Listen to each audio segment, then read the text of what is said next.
Kagoshima is the most underrated place in all of Japan. It's also the coolest. Kagoshima has a rich and fascinating history, from ancient times to the Meiji Restoration. A blend of cultures making it the least Japanese city I've ever visited. It's also ultra affordable, a great place to visit to give your wallet a break.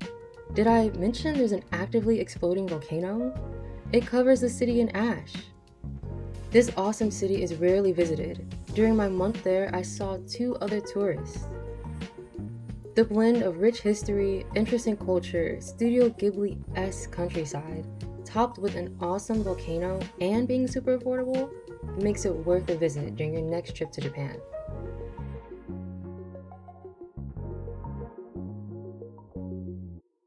So where is Kagoshima?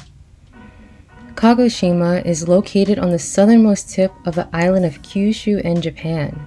Kyushu is also home to cities you might know, such as Fukuoka and Nagasaki. Kagoshima is the very last stop on the Shinkansen bullet train from Tokyo. It takes around 9 hours to get there on the train, or 1 hour flight from Tokyo for about $60.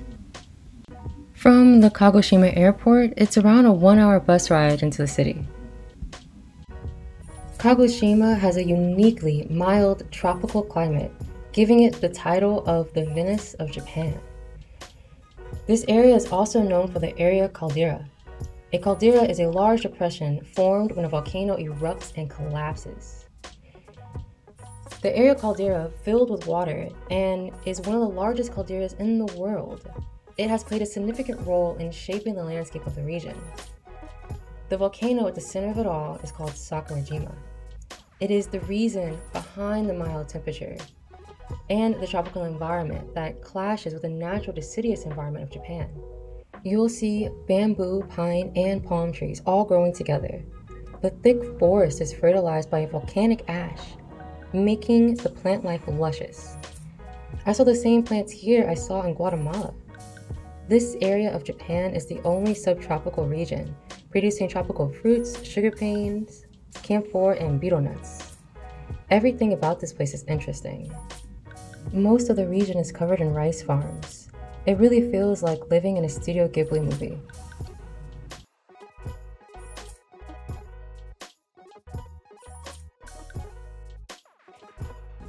The enchanting peacefulness is often interrupted by the beautiful and fierce Sakurajima, which is Japan's most active volcano. There has been violent eruptions relatively recently, like this eruption in 2019. On July 24th of 2022, an eruption caused a level 5 alert, the highest level, calling for people to evacuate. Just 3 weeks ago, it looked like this. But luckily it was calm when I visited.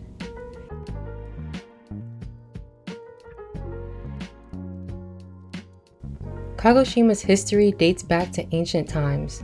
The region was inhabited by indigenous people known as the Hayato. They had very distinct religious and cultural practices that can be seen at this museum inside the Kagoshima Castle. Did I mention there is a castle in the middle of town? The Shimazu clan wrote the Satsuma domain, which encompasses Kagoshima, and became the most powerful feudal domains in Japan. Kagoshima is where the Meiji Restoration began. The Satsuma Rebellion of 1877, led by samurai from the Satsuma domain, including Saigo Takamori, was a significant event in Kagoshima's history and all of Japan's history. It was a rebellion against the central government's reforms and policies.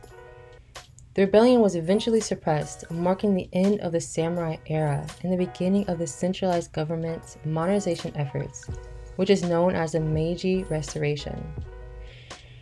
You can visit the Museum of Meiji Restoration in Kagoshima. You will see Saigo Takamori all over Kagoshima. You can even get his shirts and snacks with his face on it. Kagoshima can only be described as eccentric. It's the least Japanese place in all of Japan. You can take a trolley to a castle in the middle of town. Where else can you take a trolley in Japan? There isn't a subway system either, but an extensive network of buses, trolleys, and old-fashioned trains, Mungan trains, to get from city to city. My favorite train is from Kagoshima City to Area City, where you get this beautiful view of Sakurajima.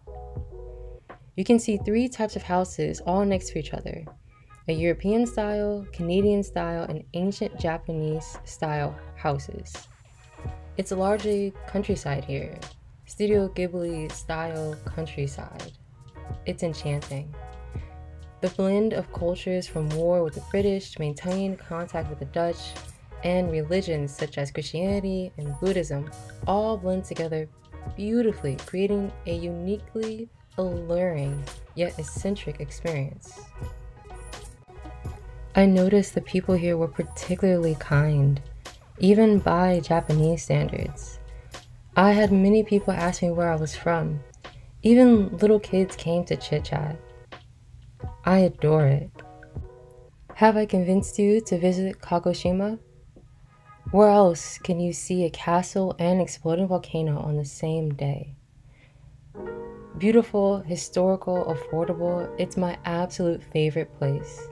I think I might go back and stay for a while. Oh, I forgot to mention the traditional bamboo craft makers I befriended, the 900-year-old shrine next to a 1,000-year-old tree, and this hidden waterfall I found by accident. If you had fun learning about Kagoshima, please make sure to subscribe. Thank you for watching and come hang out again soon. Bye.